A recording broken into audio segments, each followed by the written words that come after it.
Bonjour et bienvenue dans ce 34e épisode de Vente Sereine. Je suis Florence, formatrice en vente et relations clients pour toutes les créatrices artisanales qui souhaitent vendre sereinement et efficacement leurs créations, que ce soit sur internet ou dans la vraie vie.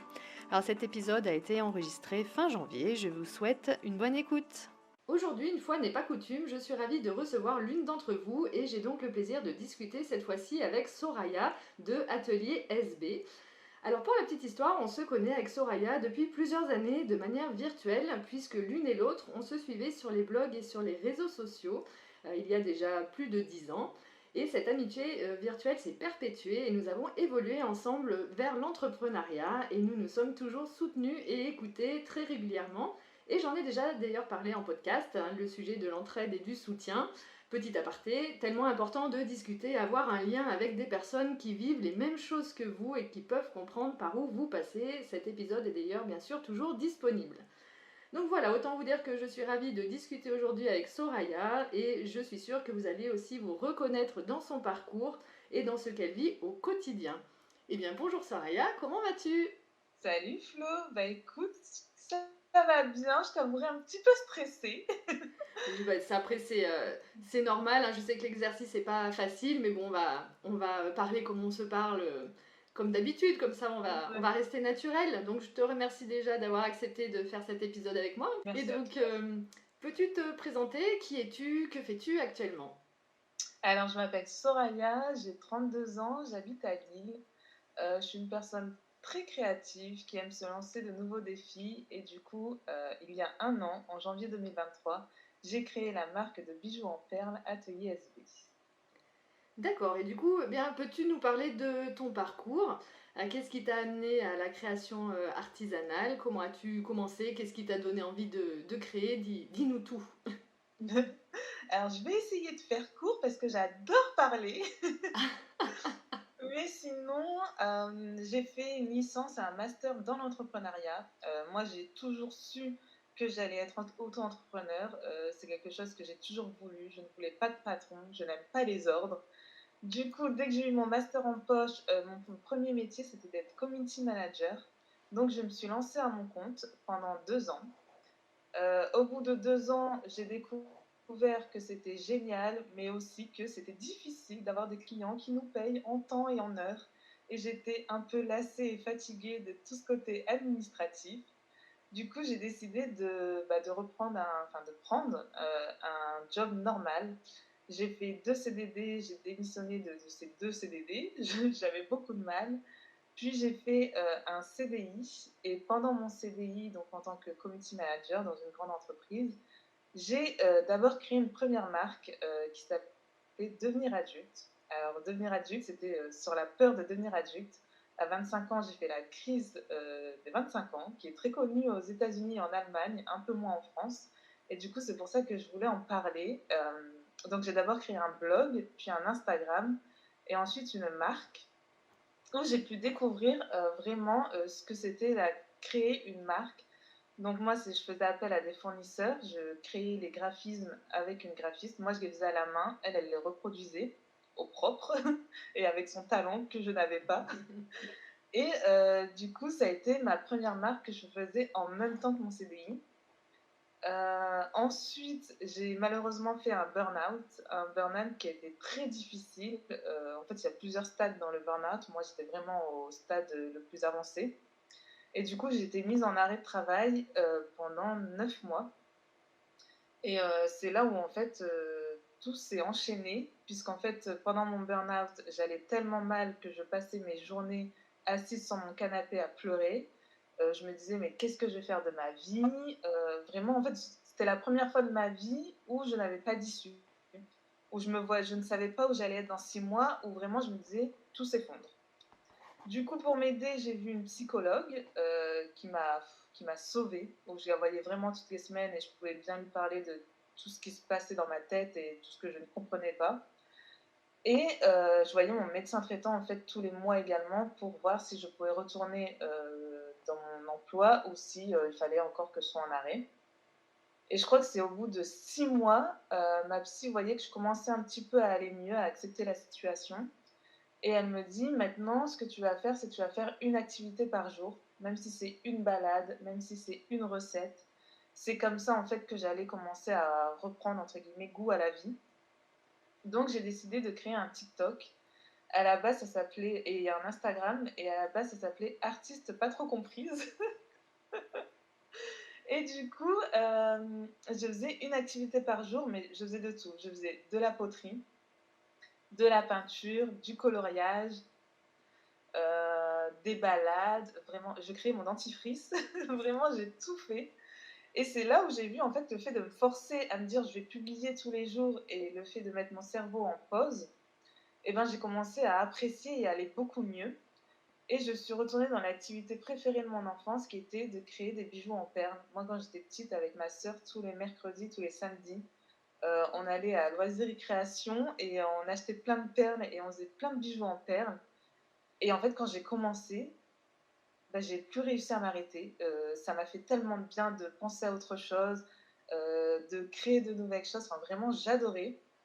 Je vois mon médecin un mois après qui me dit mais qu'est-ce qui s'est passé dans ta vie? D'un seul coup, ça va beaucoup, beaucoup mieux. Et je lui dis bah écoute, grâce à la psy, j'ai retrouvé l'activité préférée de mon enfance et je fais des bijoux en perles. Et elle me lance, mais totalement aléatoirement, enfin vraiment, elle me dit mais fais-en une marque. Et en fait, cette phrase, elle m'a pas quittée. C'est-à-dire que j'ai fait tout le retour jusque chez moi, dans le métro, etc. J'étais là, fais-en une marque, fais-en une marque. Et oui, en fait, il faudrait que j'en fasse une marque. 3 mois après, je posais ma démission. Et 2 mois après ma démission, donc en janvier 2023, je crée ma marque. Eh ben, Donc, sacré parcours. et si on m'avait dit un an plus tôt, bah, un an plus tard, tu seras avec ta marque de bijoux en perles, je ne l'aurais jamais cru.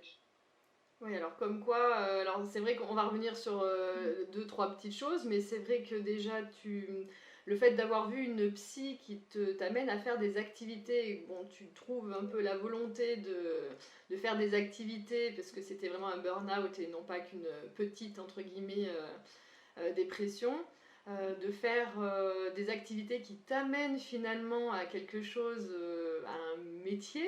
Je pense que tu n'y aurais peut-être pas cru avant. C'est vraiment au fur et à mesure d'avoir testé des choses et c'est chouette. C'est Alors, chouette. si on m'avait la petite fille en moi, elle hallucinerait de me dire que maintenant je vends des bijoux en perles, je crée et je vends des bijoux en perles. Et oui, ouais. Donc même la psy doit suivre ça de près, du coup, de voir aussi ton évolution et que de voir que tu changes aussi au fur et à mesure et que tu retrouves goût à plein de choses, c'est vraiment chouette.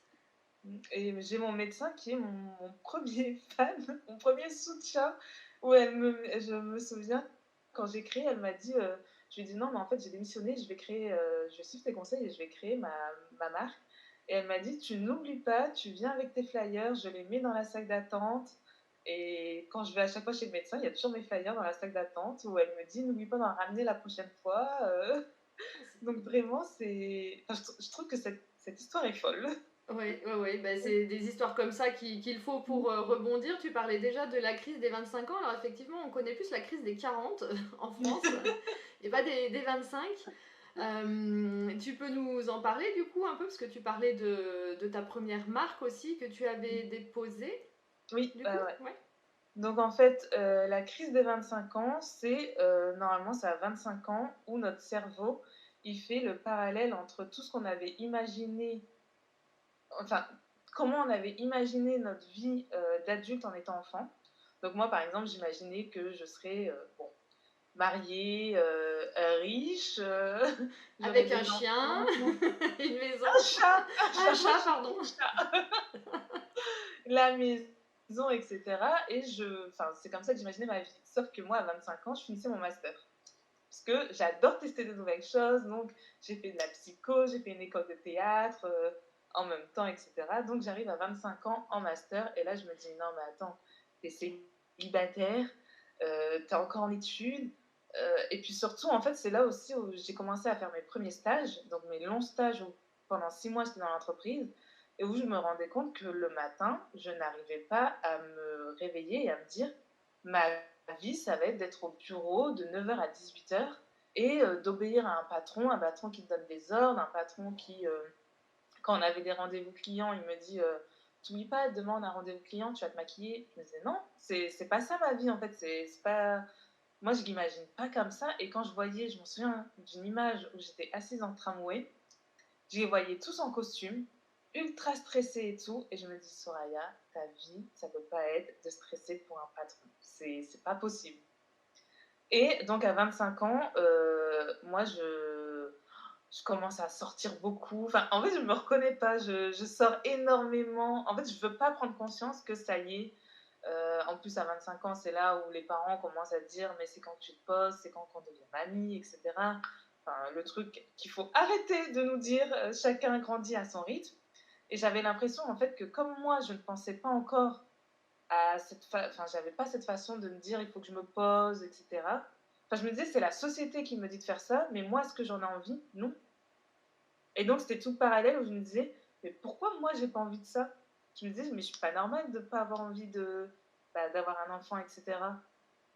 Et au final, ça va mieux. Et au début, ce qui m'a donné envie aussi de créer Devenir adulte, c'est qu'on était beaucoup concernés par ces sujets. Et moi, je pensais qu'au début, Devenir adulte existait. Enfin, j'ai cherché en fait un blog, quelque chose qui parle de tous ces sujets. Et comme je ne l'ai pas trouvé, je me suis dit, bah, je vais le créer. Et au moins, tout le monde pourra se dire, bah, en fait, ouais, moi aussi je ressens ça. Et je suis pas toute seule à ressentir ça en fait. Et c'est normal de douter, c'est normal de pas avoir envie de rentrer dans les clous de la société, etc. Et du coup, ce qui m'a donné envie de créer Devenir adulte. Je ne D'accord. sais plus si c'était ta question de base. Si, mais justement, devenir adulte, donc qui existe toujours, il faut le dire, pour les personnes qui nous écouteraient et qui auraient envie d'en savoir un peu plus. Le blog existe toujours, l'Instagram existe aussi, bien sûr, tu es très active aussi sur Instagram avec devenir adulte. Alors, tu n'as plus la boutique, tu as fait un livre aussi, Ah oui, que j'ai lu attentivement également. Qui est toujours disponible ou pas, ton livre? oui, Oui, ouais, d'accord. toujours disponible partout. Donc voilà, si les gens sont intéressés par ce livre aussi, puisque bien que ce soit des jeunes adultes qui nous écoutent ou des mamans qui veulent offrir le livre ou qui veulent voir ton Instagram ou ton blog, bien sûr, bien foncez sur le site.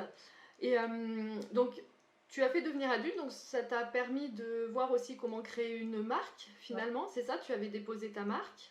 Oui, ouais, j'ai déposé ma marque, j'ai connu ce que c'était tout l'administratif, tout ce que je Oui. déteste au final, l'administratif. Mais qui aime? Levez la main. Ouais, Qui aime? j'allais dire, dites-nous vraiment, vous êtes des ovnis. Et en fait, devenir adulte, je crois qu'il a duré de 2020, c'était septembre, enfin en fait, devenir adulte, au début, j'ai toujours voulu avoir ma marque, mais je me disais, je n'en suis pas capable de me lancer. L'histoire aussi, elle est marrante, faut que je te la raconte. Vas-y, vas-y. Je pars pour mon anniversaire, je pars à Genève, un long week-end avec une copine, et il se trouve qu'il y avait une tempête. Et je devais faire Genève-Lille toute seule en avion, puisque ma copine, elle, faisait Genève-Paris en train. À l'hôtel, le matin, on nous dit, c'est impossible, tu n'arriveras pas à décoller parce qu'il y a la tempête, et du coup, ils sont en train de fermer tous les aéroports. Je ne sais par quel miracle, donc tous les aéroports étaient fermés en Belgique, en, en Angleterre, pardon, et à Paris, tout était fermé. Nous, miracle, on dit, bah non, vous allez décoller et vous allez atterrir à Lille. Alors effectivement, on a décollé, ça a été le pire vol de ma vie. Et arrivé à Lille, on n'a pas réussi à atterrir. C'est-à-dire qu'on faisait des tours autour de l'aéroport. On a fait, je crois, pendant une heure, on volait, mais vraiment, c'était un rond autour de l'aéroport. Nous, c'était horrible, toutes les turbulences, parce qu'en plus, normalement, je crois qu'on mettait une heure et quelques de Genève à Lille, mais en fait, on était tellement poussés par le vent qu'on allait super vite. Et au final, quand on fait un essai pour atterrir, et on a les pires turbulences et on est obligé de remonter, on nous dit on n'arrivera pas du tout à atterrir. Et de là, donc tout le monde hurle dans l'avion, il y en a qui appellent leur famille pour leur dire adieu. C'était vraiment une scène, moi je me mets à pleurer, et je me dis, Soraya, si tu ressors de ce vol vivante, tu vas faire toutes les démarches et tu vas créer ton entreprise, tu vas créer ta marque, tu n'as plus de temps à perdre. Ça y est, il faut que tu la crées. Donc là, tu as vu ta dernière heure arriver, tu t'es Ouais. dit, après, je crée tout ce que je dois faire, c'était ton moteur finalement. Ouais, je me suis dit, en fait, non, à chaque fois, je me dis: «Non, je vais attendre le bon moment». Mais le bon moment, c'est maintenant, tu es en vie, ça y est, tu vas créer, ta marque. Il y a eu le donc on a réussi à atterrir à Genève, pas à Lille. On a fait un Genève-Genève et je suis rentrée chez moi ensuite à Lille en voiture saine et sauve avec, 4 inconnus. C'est un peu bizarre dit comme ça et je me dis: «Mais qu'est-ce qui s'est passé dans ma tête pour partir, pour prendre une voiture avec 4 inconnus?» Mais ça s'est super bien passé. On s'est arrêté à l'aéroport de Dijon. J'ai acheté de la moutarde de Dijon parce que je me suis dit: «Le lendemain, il faut que je me souvienne qu'on s'est arrêté à Dijon». Excellent. Et je suis arrivée, quand je suis arrivée à Lille, je me suis dit: «Bah, écoute, tu vas faire tout ce qui est démarches» et au même moment est arrivé le confinement et au début, en fait, moi, ce qui me faisait peur, c'était de faire un prêt pour, créer mon entreprise puisque, comme je devais payer la graphiste, je voulais là, c'était un webmaster qui avait fait mon site internet. J'avais un peu, le syndrome de l'imposteur. Même si je savais faire des sites internet, je me suis dit: «Ouais, mais quand même, je vais pas en être capable», donc j'ai payé un webmaster et en fait, tout cet argent, j'ai pas eu besoin de faire de prêt parce que comme il y a eu le confinement, je ne dépensais pas mon argent. Je pouvais pas faire de voyage, je pouvais pas faire de sorties et cetera, donc en fait, j'ai tout économisé et j'ai pu lancer ma marque. Je crois que du coup, j'ai lancé en septembre, le 27 septembre 2020, grâce à cette tempête. Et oui. Donc là, en fait, tu as créé une première marque donc, qui n'était pas de la création artisanale. Et Non, ouais, après donc, ton fameux burn-out, où là, tu crées vraiment ta marque de création artisanale que tu as déposée à nouveau. oui, Oui, ouais. En fait, Atelier la SV. marque, Atelier SB était déjà déposée depuis 5-6 ans. Puisque je savais que j'allais avoir une marque. En fait, dans ma tête, c'était ancré que j'allais avoir une marque. Ah, c'est intéressant ça. Tu Ouais, l'as déposée depuis 5-6 ans sans ouais, avoir créé finalement encore bah, ouais, l'intérieur, je dirais, de la marque. ouais. Mais je savais, au début, je voulais bien, sinon c'était faire une marque de vêtements. En fait, je savais vraiment que j'allais avoir une marque qui allait s'appeler Atelier SV. D'accord. Pour moi, c'était dans ma tête. Mais je ne savais pas en fait sous quelle forme elle allait prendre. Du coup, après, quand j'ai créé ma marque de bijoux en perles, je me suis dit, mais c'est évident que je vais lui donner ce nom. Alors, je ne sais pas si c'était une bonne chose parce que souvent, on m'appelle Atelier by S. Ah oui, À chaque fois, on ne comprend pas Atelier SB, alors que SB, en fait, c'est Soraya B, ça a été mon pseudo. Et j'ai arrêté de devenir adulte parce que pour moi, je n'allais pas en fait, devenir adulte. Du coup, je devais payer des droits à la graphisme tous les ans. Et il y avait aussi ce truc où je me disais, ok, c'est moi qui l'a créé, mais c'était pas de mes mains. oui, Tu vois, je voulais vraiment le savoir-faire, enfin que ça soit fait de mes propres mains. d'accord. Et du coup, tu disais que ben, ton style, c'est plutôt les bijoux en perles, rapport aussi un peu à ton enfance. Et quelles sont tes sources d'inspiration? C'est vraiment dans ton enfance ou dans les couleurs, les formes, etc. Comment ça te vient? Ça te vient selon tu regardes un peu les tendances ou c'est des choses que tu testes par tes petites mains? Oui, alors je teste et surtout, je fais toujours un modèle pour moi. Oui, important. C'est très important, en garder pour soi. Alors ouais, en fait, il y a tout déjà moi, c'est vraiment, au début, je faisais également pas forcément des bijoux en perles, mais moi, ce qui m'intéresse, c'est vraiment, je retombe dans mon enfance, c'est vraiment ce qui est perles, coloré. Je veux quelque chose de coloré. Comme en fait, j'étais en burn-out et j'étais triste, pour moi, c'était important de mettre plein de couleurs. Et en fait, il y a tout qui m'inspire, c'est-à-dire que même je vais voir une fleur, tu vois? Je vais regarder les couleurs de la fleur, je vais dire: «Ah ouais, en fait, ça ferait un beau collier». Ah oui, Donc donc vraiment, je marche beaucoup, vraiment j'observe beaucoup dans la rue, que ce soit, les gens ce qu'ils portent, les paysages, quand je voyage, vraiment j'observe énormément et ça m'inspire, des bijoux. et oui, tu as raison, dans la nature, même ne serait-ce Ouais, que tu regardes certains animaux ou certaines fleurs, comme tu dis, où on a rien à apprendre, où on a tout à apprendre justement ouais, de tout ça, avec toutes les combinaisons. Et c'est chouette, et puis tu as raison, les bijoux colorés, ça amène vraiment à une tenue classique. Eh bien, le petit peps, des fois, qui manque quand un jour on sort tout en noir parce qu'on ne sait pas trop comment s'habiller, eh bien, quand on met un beau bijou coloré, tout de suite on a un peu plus de lumière sur nous et c'est chouette. Et du coup, vends-tu sur plusieurs canaux de vente à plusieurs endroits? Alors je sais que tu vends déjà, tu as une boutique en ligne, mais raconte-nous un petit peu comment tu commercialises tes créations. Alors au début, j'ai commencé par Etsy et j'étais exclusivement sur Etsy parce que bah, je voulais pas, en fait, j'avais pas les ressources nécessaires pour faire appel à un webmaster et réengendrer encore de l'argent dans la création d'un site internet. Donc au début, je me suis dit Etsy, au moins ça va pas me demander des frais, ça me demande 20% environ. Alors moi, c'était l'année dernière, je crois que c'était 20% environ à chaque vente. Et j'ai commencé Etsy, je pense, janvier, février, mars, avril, mai. Ouais, jusqu'au mois de mai. Donc, D'accord. tous les 5 premiers mois, ça a été que du Etsy et des ventes créateurs. Donc, en fait, ce qui se passait, c'est que j'avais fait un contrat pendant 1 an avec le Monoprix à côté dans ma ville, où en fait, ils mettaient en valeur, en lumière, deux créateurs tous les jours. Et on devait s'inscrire en fait tous les mois. On avait 1 à 2 dates par mois où on pouvait en fait vendre. On avait notre petit stand à l'entrée du magasin, on pouvait vendre. Et, euh, et ça a été pour moi la première vente. Je garde un souvenir horrible. Ta première vente physique, tu veux dire la première vente de ta vie où tu devais, toi, être Ouais. avec ton stand et puis les clients qui passent devant, c'est ça? Toujours un Et moment de d'ailleurs, solitude? je pense, Flo, que je t'avais envoyé un message Oui. en disant au secours. Parce qu'en fait, il y a tout le truc aussi où il faut, on découvre un nouveau métier.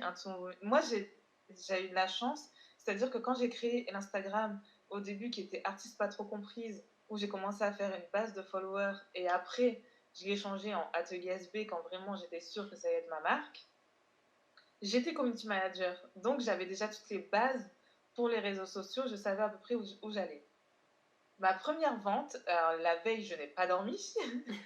Et en fait, il y a plein de choses auxquelles on ne pense pas, c'est-à-dire que bah, il faut installer son stand, il faut créer un stand, il faut donner envie aux personnes de se rendre sur le stand, de s'approcher. Moi au début, bah, je ne savais pas, je n'osais même pas dire bonjour. Et Oui. pourtant, je ne suis pas timide dans la vie, mais en fait, je pense que j'avais également un peu le syndrome de l'imposteur de me dire, mais attends, je dois les convaincre d'acheter des choses que moi j'ai faites. Enfin, oh là là, mais je vais leur dire débourser des sous pour moi ce que j'ai fait. Alors maintenant, ça va beaucoup mieux. Vraiment, j'adore et dès que j'ai pas une date dans le mois, je suis triste. Mais au début, en fait, je me faisais violence. Ou même, bah, t'as des gens qui vont pas te dire bonjour, qui vont pas te calculer. T'as des gens qui vont te poser des questions auxquelles tu ne t'attends absolument pas. Euh, T'as des gens qui vont te dire je reviens, mais en fait ils vont pas revenir. Donc moi je le prends personnellement au début en me disant mais en fait est-ce que j'ai fait mal, est-ce que j'ai eu un mauvais regard, est-ce que j'ai dit quelque chose qu'il fallait pas. Donc au début la première vente, alors j'ai eu tous mes amis qui m'ont soutenu. Et c'est aussi très important le soutien de la famille, des amis, etc. Bien sûr. Et heureusement qu'ils ont été là le premier jour, parce que vraiment moi j'ai détesté. Je me suis même dit mais j'ai quitté mon CDI pour faire 2 ventes dans la journée. Et vraiment, je me suis dit, mais qu'est-ce que j'ai fait? Et Oui. heureusement que j'avais déjà une autre date de prévue 15 jours après, parce que sinon, je pense que j'aurais mis du temps à me dire, bon allez, tu recommences. Et c'est là où c'est difficile quand on est créatrice et qu'on n'a pas fait forcément de la vente avant. On s'imagine pas, on se dit, bah, que ce soit même sur internet hein, d'ailleurs, on se dit bon bah voilà, je vais présenter mon produit, ça y est, il est fait, puis la vente va se faire toute seule. Or, que ce soit même en boutique physique ou internet, c'est pas comme ça que ça se passe et qu'il faut dans tous les cas communiquer et les gens effectivement peuvent passer sans même un regard ou te poser des questions comme tu disais tout à fait bizarres ou je me souviens tu m'as dit j'ai un gamin qui vient de me donner de me faire une remarque horrible, que dois-je répondre? Te Alors, souviens-tu? quand j'ai les enfants qui prennent tous les colliers dans les mains et qui disent à leurs parents, oh maman, regarde comment c'est moche! Et là donc Soraya m'a envoyé un message en me disant que dois-je répondre au gamin, et puis bah, il y a eu la réponse officielle et la réponse officieuse. On a bien rigolé aussi. Mais oui, c'est pas évident d'avoir les remarques. Bon, les enfants, on peut les gérer aussi assez facilement et rapidement, mais effectivement, on peut aussi avoir des remarques de certaines personnes. Au sujet aussi des prix, bien sûr, c'est toujours le prix qui revient aussi par rapport aux créations artisanales et au prix que les personnes peuvent voir en grande distribution. Mais effectivement, la vente, c'est quand même quelque chose. Et toi, je sais qu'après, tu vas nous le dire après, mais voilà, tu as fait d'autres dates et tu as de plus en plus confiance maintenant. Heureusement, j'arrive à dormir la veille. Oui, c'est bien, il faut se reposer. Et, ouais, du coup, c'est au bout. Donc, au début, je fais les marchés créateurs.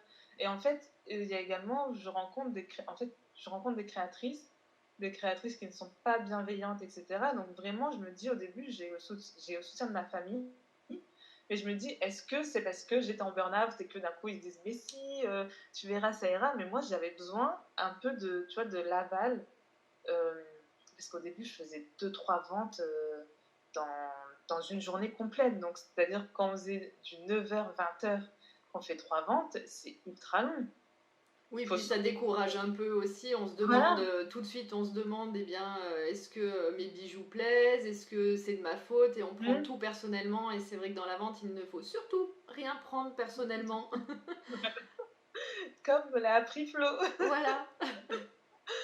Et je crois que c'est au mois de mai où je me dis, je commence à avoir pas mal de ventes sur Etsy. Ça commence à prendre. Et donc là, je me dis, je vais créer aussi mon site internet. Parce que moi, je suis sur Shopify. Et ça demande, je crois que j'ai pris la formule à 36 € par mois. Et je me dis, je peux avoir assez de ventes pour rembourser ces 36 € par mois. Chose qu'au début, je ne voulais absolument pas mettre. Au début, j'avais tellement de dépenses avec tout le matériel que je ne pouvais pas donner Oui, au tout début oui, sur le oui. site. Et Et- ensuite, donc quand j'ai créé le site, je l'ai créé moi-même. C'est-à-dire D'accord. que j'avais assez confiance en moi pour me dire, de toute façon, dans mes expériences professionnelles, que j'avais déjà créé des sites. Et là, je me suis dit, bon, normalement, je vais devoir m'en sortir. Il faut savoir que c'est une plateforme aussi qui est très bien faite. Oui, Shopify, tu veux Ouais. dire, oui. Mais tu veux dire par là que Etsy, ça a été quand même, c'est un bon moyen de tester ces Oui. produits finalement, et puis alors évidemment il y a une commission, mais je dirais comme tout, hein, que tu fasses des marchés ou quoi que ce soit, il y a toujours quelque chose à donner, puisque quelquefois on se dit bon bah Etsy c'est quand même cher, mais malgré tout on a des frais, bien que ce soit qu'on ait un site internet, qu'on ait une place de marché, qu'on ait une boutique, etc. Mais tu penses, oui, que c'est quelque chose où tu peux tester au moins tes produits pour après, tu as réussi après à ouvrir justement ta boutique en nom propre. Ouais. Et puis surtout, Etsy, je trouve que aussi on cible une autre clientèle. Parce que comme en fait, juste on tape, par exemple, on tape bijoux en perles, on peut nous découvrir. Tandis que si on tape bijoux en perles au début sur Google, on tombe pas encore sur notre site. Et moi, au début, je voulais garder Etsy, plus mon site internet, ma boutique en ligne, pardon, plus mes ventes créateurs. Sauf que quand j'avais une vente sur l'un des canaux, je me disais, mais comment je fais pour l'enlever de l'autre côté, etc. Donc, j'ai fini par enlever Etsy. Et il y a aussi pour les prix, c'est-à-dire que comme Etsy me prenait plus de frais, j'avais mis des prix plus élevés. Mais après, il y a eu il y a eu quand je faisais les ventes, etc. En fait, il faut tout le temps avoir le même prix. C'est-à-dire que par exemple, même je fais des prix ronds. Par exemple, un collier 15 €, alors que je sais que normalement, je devrais mettre 14,90 € pour, dans la tête du client, que ce soit moins cher, etc. sur le site internet. Mais en fait, si je mets 14,90 € sur le site, je dois mettre 14,90 € en vente physique et en vente physique. Mais il faut avoir la monnaie pour rendre les 10 centimes à chaque fois. Donc en fait, il y a plein de trucs comme ça auxquels on ne pense pas et auxquels c'est compliqué au début de faire face et de se dire, bon, il faut que je fixe un bon prix pour que on me rende pas trop, je puisse rendre la monnaie. Pour quand je fais des ventes créateurs et que c'est payant pour les marges, etc., que je reste rentable. Et sur mon site internet, pareil, à partir d'un certain tarif, tu as aussi les frais de port offerts. Donc en fait, il y a tout ça qu'il faut mettre, qu'il faut aligner. Bien sûr, mais c'est intéressant ce que tu dis et ce que tu soulignes parce que quelquefois on se dit ah bah je vais mettre un peu, je vais vendre un petit peu de partout, mais déjà il faut tout savoir gérer et comme tu dis avec les stocks, c'est important de savoir comment tu vas gérer les stocks parce qu'il ne s'agit pas que quelqu'un commandes quelque chose sur ta boutique en ligne et puis que ce ne soit pas marqué rupture et puis qu'il y ait un problème dans sa commande, etc. Parce que après le client, on le sait, hein, quand il a un petit souci une fois, on le revoit pas forcément. Donc c'est important ce que tu soulignes de toute cette gestion à avoir et les prix, si les prix ne sont pas alignés un peu de partout, de faire attention aussi si on a une clientèle qui te suit en physique et qui veut aller sur ton site et qui voit des prix différents, comment cela peut être perçu en tous les cas par les clients, c'est des choses à se poser, en tous les cas des questions à se poser effectivement. Et tu es toujours sur Etsy à ce jour ou tu as tout enlevé? Moi, j'ai tout enlevé.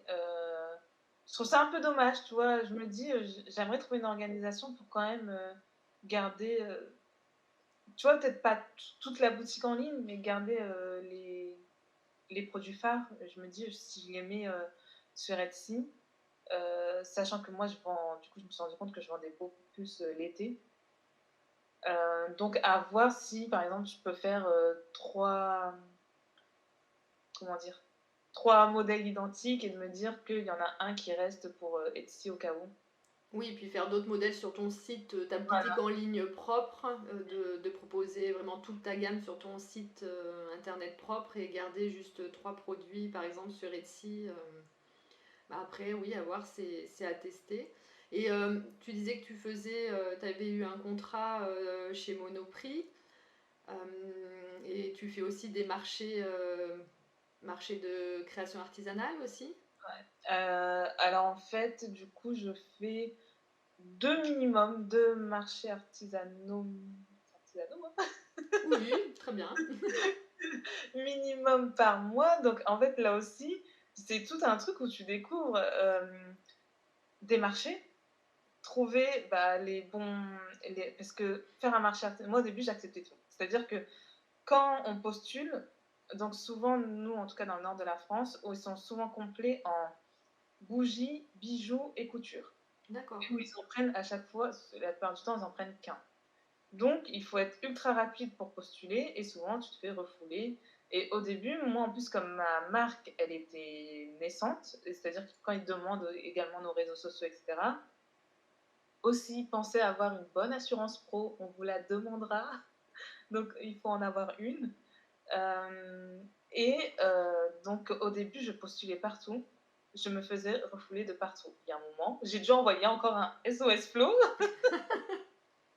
Je me fais refouler de partout et je comprenais pas. Et pareil, au début, je m'en souviens que quand j'ai rencontré une nana, ça faisait 10 ans qu'elle faisait de la vente et je comprenais pas. En fait, au début, à Monoprix, j'étais avec elle à Monoprix, je disais, mais pourquoi je vends pas? Enfin, j'arrive pas à comprendre et tout. Et elle m'a dit, tu verras, ta marque, au début, quand ils vont la voir, ils vont se dire, ah, il y a une nouvelle.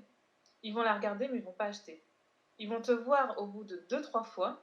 Ils vont se dire, ah, elle est là, elle dure dans le temps. Donc là, on va s'intéresser à elle.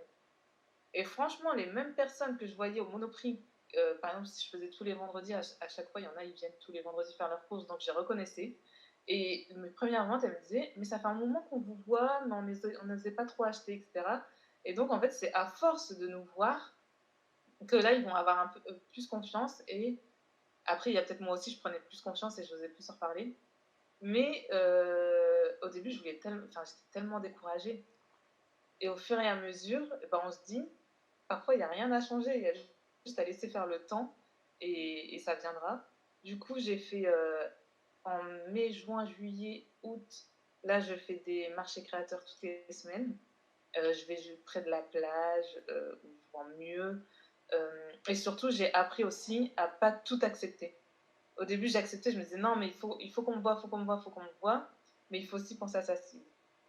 Je sais que ma cible, par exemple, il y a une ville où tout le monde me disait mais tu vas voir, tu vas beaucoup vendre. Au final, non, parce que c'est un public assez âgé. C'est pas les bijoux en perles qui les intéressent. Et du coup, moi, ce qui marche le mieux, c'est les marchés nocturnes parce que elles viennent entre copines, elles veulent toutes le même bijou en perles. Et j'ai compris ça au fur et à mesure à force de tester. Et il y a eu jusqu'à Noël, où Noël, j'ai fait énormément de marchés de Noël. Oui. Où pendant 2 mois, novembre-décembre, je n'avais plus de vie. Où vraiment, j'en ai fait 15 au total. J'ai fini le 24 décembre épuisée. Je ne savais même pas comment je faisais pour marcher droit. Enfin, je tenais plus debout. Je m'en souviens que ma dernière vente, le 24 décembre, j'avais des cernes, mais je voulais dormir sur mon stand. Et en fait, c'est pareil, tu vois, maintenant je sais que l'année prochaine, je ne ferai pas 15 marchés de Noël. Déjà, il y en a que j'ai testé, il y en a que je sais que ça match, il y en a ça match moins. Et surtout, je vais me concentrer sur moins de en quantité, pour être plus présente et plus en forme physiquement pour vendre. Bien sûr. Mais c'est très intéressant, encore une fois, tout ce que tu dis, et je pense qu'il y a beaucoup de personnes qui vont comprendre ce que tu dis et se retrouver dans certaines difficultés. C'est ton expérience finalement qui fait que ça te fait avancer et ta persévérance. C'est-à-dire que le fait de persévérer, comme tu disais, si tu vois que quelque chose ne marche pas, mais que tout de suite tu changes de stratégie, tu n'as pas le temps de voir si cela quand même peut fonctionner, parce qu'un jour peut ne pas fonctionner, mais le lendemain oui. Donc le fait que tu aies persévéré et te dire, bah voilà, les gens, il faut qu'ils aient le temps de me voir une fois, deux, trois fois pour qu'ils puissent acheter et avoir confiance. Ça, c'est aussi important de ne pas se décourager. C'est là où il ne faut pas se décourager alors que ce n'est pas motivant, mais c'est vraiment très important, cette persévérance et la cible aussi, tu parlais, puisque quand tu cherches un canal de vente, eh bien, selon les cibles de personnes que tu recherches, eh bien, elles ne sont peut-être pas là où tu étais. Et tu l'as dit justement, il y a certains, tu as compris que certains marchés. Après, il faut faire avec l'expérience, tu as testé. Mm. Et maintenant, tu sais que certains marchés ne te sont pas destinés et que d'autres, au contraire, tu sais que tu vas pouvoir y trouver ta clientèle. Et ça, c'est chouette. Et du coup, comment gères-tu ton temps? Puisque là, tu as bien vu justement qu'avec ces marchés, ces 15 marchés de Noël, c'était la folie et que c'était très éprouvant pour toi. Comment gères-tu ton temps, je dirais, entre bien ta création, tes ventes, ton administratif, puisque tu as aussi ton site internet. Comment tu gères tout ça, puis ton marketing de contenu, puisque tu es aussi eh bien, sur Instagram, TikTok, etc., pour ta visibilité et te faire connaître. Comment tu gères dans les 24 heures? Est-ce que tu arrives à dormir, du coup, un peu? Alors en novembre-décembre, non, je n'arrivais pas à dormir Oui. parce que ça aussi, enfin, vraiment, en un an, j'ai tellement appris. Par exemple, décembre où je me suis lancée aussi sur TikTok avec 3 TikTok par jour. Mais 3 TikTok par jour, il faut avoir les idées de contenu, il faut tourner toute cette création, il y a toute la stratégie à mettre en place, le planning. En même temps, je faisais mes ventes, mais pareil, c'est un truc que j'avais appris au mois de mai. C'est-à-dire que je fais tout de mes propres mains et je fais tout toute seule. En mai, je m'en souviens, je pars 4 jours à la plage, vendre près de la plage. Et ça a été ma première vente à l'extérieur. Et je ne savais pas du tout à quoi m'attendre. Donc le premier jour, je vends que des colliers, mais je n'avais plus de stock de colliers. Je me retrouve le soir, après une journée entière de vente, à faire des colliers pour le lendemain. Le lendemain, on m'achète que des bracelets. Je me retrouve le soir à faire des bracelets. Franchement, j'avais mal aux doigts et tout, j'étais fatiguée. Je me retrouve à faire des bracelets. Le lendemain, je vends que des barrettes en perles. Je te jure que c'est vrai, je vends que des barrettes en perles. Et je me dis, mais il y a un. Enfin, tu vois, là, j'ai appris que maintenant, mon stock, va falloir que je prévoie beaucoup plus en amont parce que je ne veux plus me retrouver. J'espère refaire cette vente cette année, mais je ne veux plus me retrouver à faire le soir, en urgence, plein de bijoux. Parce que vraiment, c'est éprouvant. Mais il y a aussi un truc que j'ai appris, par exemple, là, tu vois, en décembre, mon mois il a été ultra intense, je tenais plus debout, etc. Mais je me dis, c'est pas grave, je vais prendre une semaine fin décembre entre Noël et Nouvel An, la fameuse semaine que tout le monde prend. Et janvier, je vais réattaquer. Mais en fait, mon burn-out, il m'a appris qu'il fallait que je me repose. Et que si vraiment j'en pouvais plus, etc., bah, j'avais pas à culpabiliser. Et qu'il fallait que je prenne ce temps pour moi. Et franchement, pendant 2 mois, j'ai pas vu mes amis, j'ai presque pas vu ma famille. Enfin, vraiment, j'ai vu personne tellement je faisais que travailler. Donc mes amis, ils passaient de temps en temps sur mon stand parce que c'est mes premiers soutiens, etc., pour me faire un coucou. Mais juste prendre le temps, tu vois, de prendre un repas avec eux, de me dire non, je pense pas à la marque. Et j'essayais de pas leur parler de leur marque, de la marque, pour vraiment dire je fais une coupure.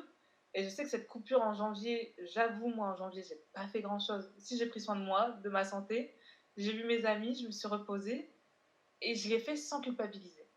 Et ça, pour moi, ça a été un grand pas de me dire, bah, j'ai pris ce temps sans culpabiliser parce que bah, j'en avais besoin et c'est pas grave. J'ai fait, franchement, je vous dis honnêtement, j'ai fait 2 ventes ce mois-ci.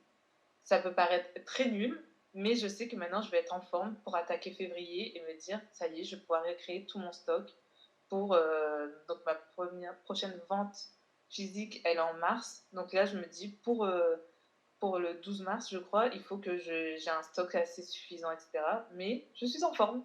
Mais tu fais bien de le souligner, puisque c'est là aussi où revient la créativité, la motivation, et que quelquefois, quand on est la tête dans le guidon et sur les rotules, on n'arrive plus bien à analyser ce qu'on est en train de faire, et c'est super, super important.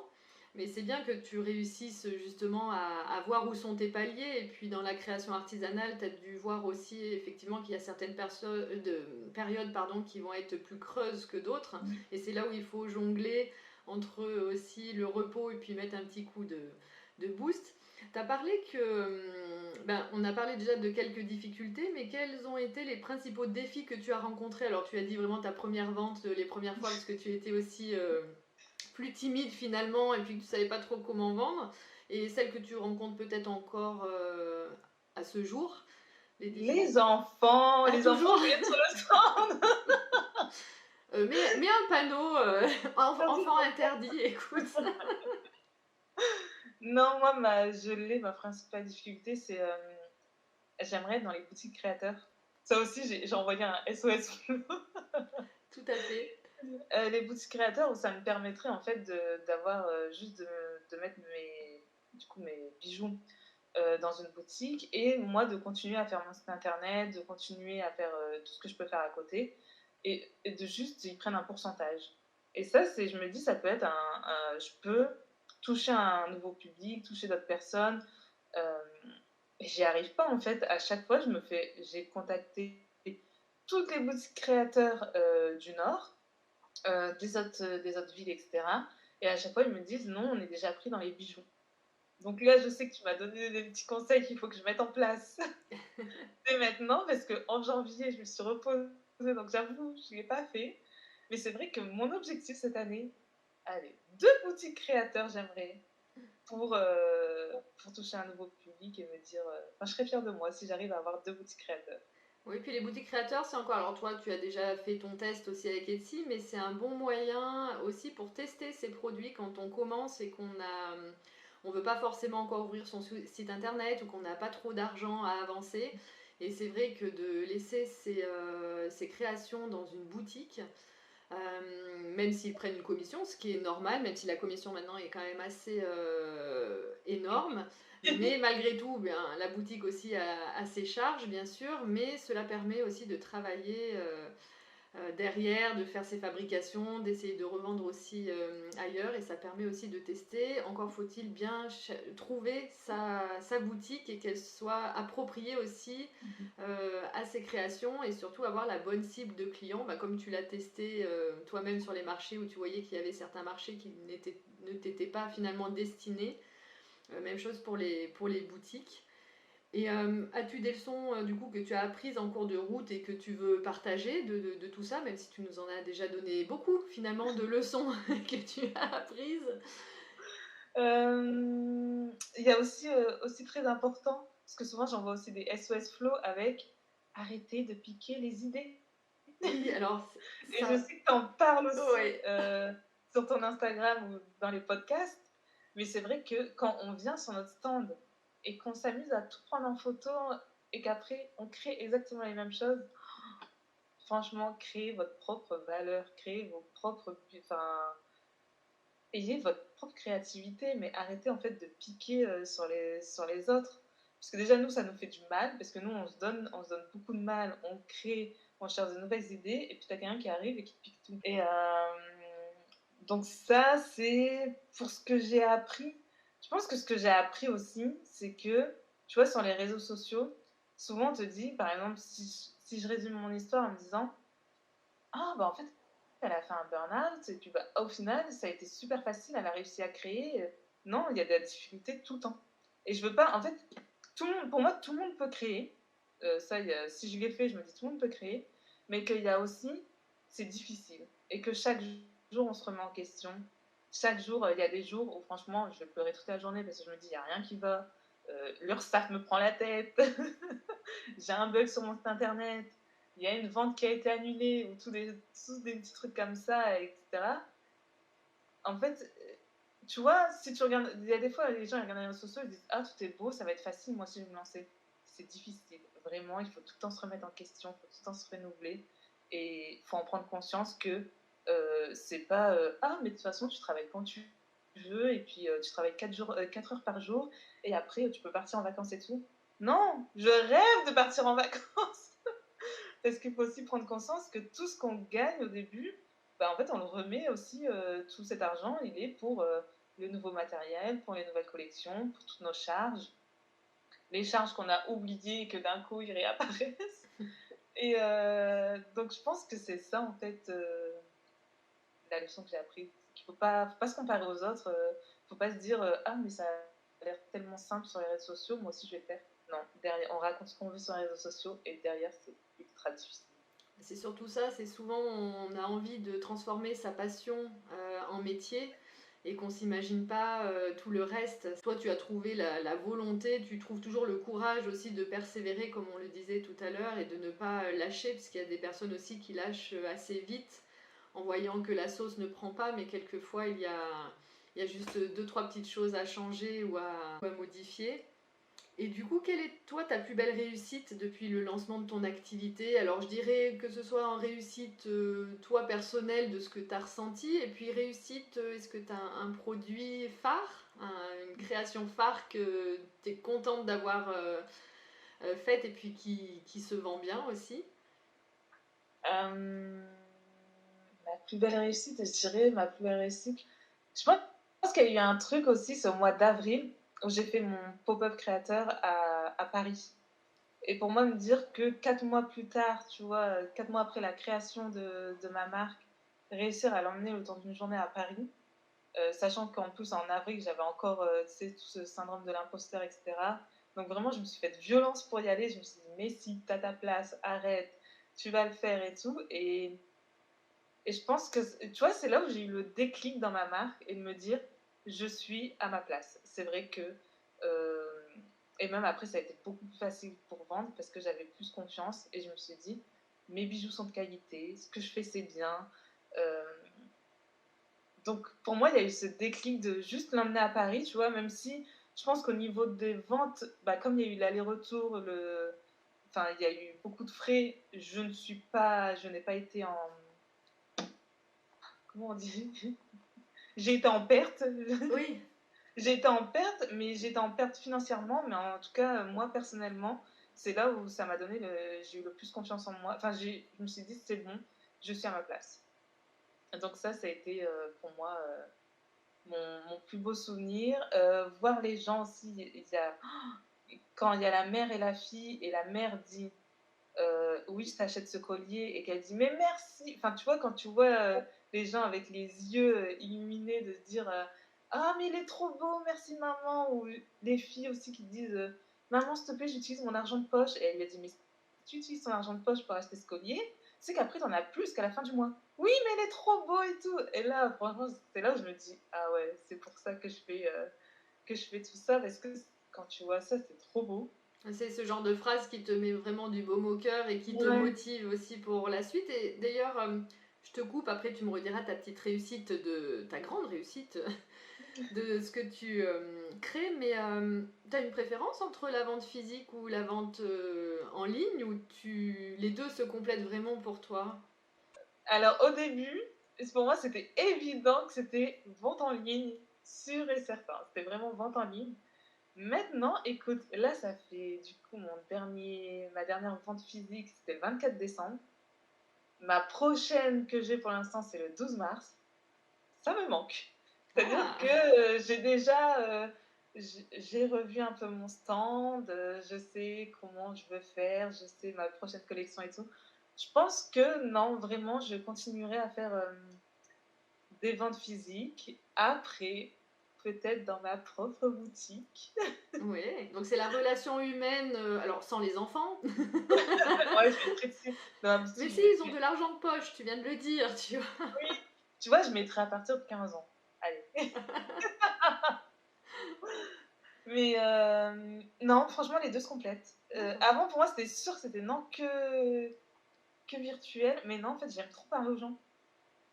Tu vois, une fois que j'ai eu confiance en moi et en ce Mmh. que je faisais, je trouve que c'est beaucoup plus facile de parler aux gens et tu fais des belles rencontres. Et même au début, je rencontrais des créatrices qui étaient pas très sympas, pas bienveillants, etc. Et ensuite, il y a eu un moment où j'ai rencontré, mais franchement, des gens avec qui on s'entraide. Ou par exemple, à Noël, j'ai fait aussi des CE, des ventes dans les CE. Et c'est les autres créatrices qui m'ont donné les adresses, qui m'ont dit mais j'ai parlé de toi, etc. Et ça fait trop du bien, tu vois. Au moins, parce que comme je crée chez moi H24, je crée tout ça, etc. De voir des gens et aussi d'autres créateurs, tu vois, il y en a beaucoup, ils se tirent dans les pattes, alors que justement, qui mieux qu'une autre créatrice pour nous comprendre. Et donc, on devrait s'entraider et se donner les meilleurs conseils, les petits tips, etc., pour avancer ensemble au lieu d'être aussi mauvais. Et oui, oui, oui. Non, mais tu as tout à fait raison. Ça, c'est super, super important, surtout que chaque créatrice n'est pas forcément la concurrente, entre guillemets, de l'autre. Ouais. Quand justement on a bien ciblé et qu'on a sa personnalité, sa créativité et qu'on ne copie pas sur les autres, ça veut dire qu'on a chacun sa propre patte et qu'on peut tout à fait tirer son épingle du jeu l'une et l'autre. Et donc justement pour donner aussi un peu envie aux personnes qui nous écoutent, ta réussite, est-ce que enfin dans tous les cas, est-ce que tu as un bijou que tu aimes créer en particulier, vraiment c'est ton produit que tu aimes et que tu peux même décliner différemment, mais est-ce qu'il y a voilà, quelque chose que tu préfères? J'aime tout créer. Après, je t'avouerai, non, j'adore créer les. Ouais. Je suis en train de regarder en face de moi parce que j'ai tous mes bijoux en face de moi. Alors, je sais, t'as un truc très très long, ça a été les serre-têtes. J'ai fait des serre-têtes brodées en perles. Et j'ai brodé perle par perle sur le serre-tête. Ça a été plus de 4 heures de travail par serre-tête. Et même si je suis très heureuse du résultat, j'ai eu très mal aux doigts. Et sinon, un collier que vraiment il se vend beaucoup et j'adore le faire. C'est un collier coloré, donc il existe vraiment en toutes les couleurs. Si quelqu'un me dit ma couleur préférée n'y est pas, non, c'est pas C'est possible. pas possible. Non, il existe en toutes les couleurs. Et au milieu, il y a une petite perle d'eau douce, qui est une véritable perle d'eau douce. Et celui-là, en fait, on peut. Comme ils sont tous réglables, tous mes colliers sont réglables, tous mes bracelets sont réglables. Donc il y a 5 centimètres de chaînette. Donc au moins, il y en a ceux qui veulent le porter en rat de cou, ils peuvent. Ceux qui veulent le mettre un peu plus long, ils peuvent aussi le porter. Tout ce qui est fermoir, le fil, tout est en acier inoxydable. Donc au moins, et franchement, le fil, il est d'une qualité. On peut pas venir me voir et me dire j'ai cassé le fil. C'est impossible. Je n'y crois pas. Donc, non, je suis très fière de la qualité aussi, mais alors les petites perles colorées, ça existe aussi en perles en couleur unie, ou sinon en plusieurs couleurs avec du doré. On m'a demandé des fermoirs en argenté, je l'ai fait. Bien. Donc, vraiment, celui-ci avec la petite perle d'eau douce, mais. Et puis sur une tenue, quelle que soit la tenue, tu vois, il passe toujours bien. Donc là, en plus, c'est une idée pour soi déjà, mais aussi une super idée de cadeau, puisqu'il va convenir à tout un tas de personnes Mm. de par son ajustement qu'il soit réglable. Et ça, c'est super d'y avoir pensé. Ça peut vraiment être adapté à tout le monde. Et du coup, qu'est-ce qu'on peut te souhaiter? Quelles sont tes actualités? Alors là, les prochaines semaines ou les prochains mois ou projets, objectifs, si tu souhaites bien sûr les partager. Alors, ce qu'on peut me souhaiter, c'est de continuer à m'épanouir dans ce que je fais. Je vais reprendre les ventes créateurs. J'ai hâte d'avoir toujours mes réseaux sociaux. J'adore également, c'est cet avantage également d'avoir été community manager. Donc pour moi, en fait, le fait également de nourrir mes réseaux sociaux, c'est toute ma créativité que je peux exploiter, que ce soit dans mes créations ou dans ma communication. Et ouais, moi, c'est de... Alors, si je peux doubler le chiffre d'affaires par rapport à l'année dernière, avec grand plaisir. Mais ouais, c'est en fait de voir un maximum de personnes avec mes créations, que ça leur plaise ou qu'ils veulent offrir. Et là, donc, prochainement, j'ai pris en compte tout ce qu'on m'a dit, les bracelets de cheville. On m'a demandé des bagues, je vais refaire des bagues. Euh, il va avoir des petites pochettes surprises qui seront, par exemple, ça va être pour les colliers. Alors, par exemple, un collier, c'est 15 €. Une pochette surprise, ça va être une pochette surprise pour un collier, par exemple, je vais mettre 12 €, mais ils ne savent pas la couleur qu'ils auront à l'intérieur. Et donc, il y a plein de petits trucs comme ça qui vont arriver. Et j'espère vraiment avoir la boutique physique. D'accord, mais c'est le projet 2024, la boutique physique Non, 25. 25. Avril 2025, j'aimerais bien. Bah écoute, on va te souhaiter vraiment tout le... On croise tous les doigts, bien sûr. De toute façon, tu as tellement de la volonté et du courage à chaque fois dans tout ce que tu entreprends qu'on sait que tu vas y arriver et tu vas le faire. Et alors, pour l'instant, dis-nous tout, où on peut te retrouver. Donc, on peut te retrouver déjà donc, sur Instagram. Sur Instagram, Atelier SB. Sur TikTok, Atelier SB.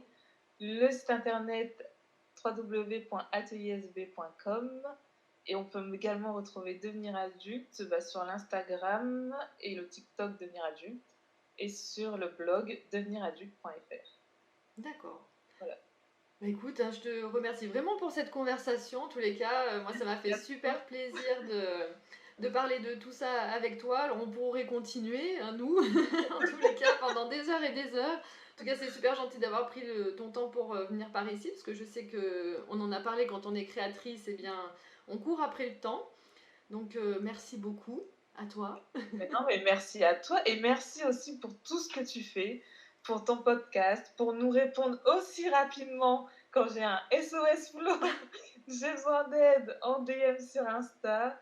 Parce que grâce à toi, franchement, j'ai tellement appris. Et il faut le dire, moi, tes podcasts, tu as été mon podcast le plus écouté de 2023.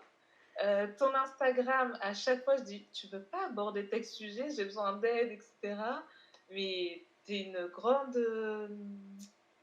t'es plein de ressources. Et franchement, quand on débute, il faut absolument, et même quand on continue, il faut absolument qu'on aille voir ton Instagram parce que tu nous aides et tu nous donnes des conseils très précieux. Bah écoute, ça me touche aussi, je m'attendais pas à ça, mais c'est pour ça aussi que je le fais, tu vois, autant toi tu trouves ton plaisir quand tu vends quelque chose, et moi c'est pareil, quand je peux donner un conseil et que les personnes trouvent ne serait-ce qu'un petit détail ou quelque chose qui puisse les aider derrière, c'est chouette, bah merci à toi. Et puis bien, je mets bien sûr le lien de ta boutique en description, les liens Instagram, etc. pour les personnes qui voudraient découvrir et offrir ou s'offrir des jolis bijoux confectionnés par tes soins et avec amour, comme tu aimes à le dire toujours. Donc je mets également le lien TikTok, etc. pour toutes les personnes aussi qui veulent te suivre et suivre ton aventure entrepreneuriale. Et puis bien écoute, moi je te dis à bientôt, évidemment. On va toujours se parler, se donner des petits trucs.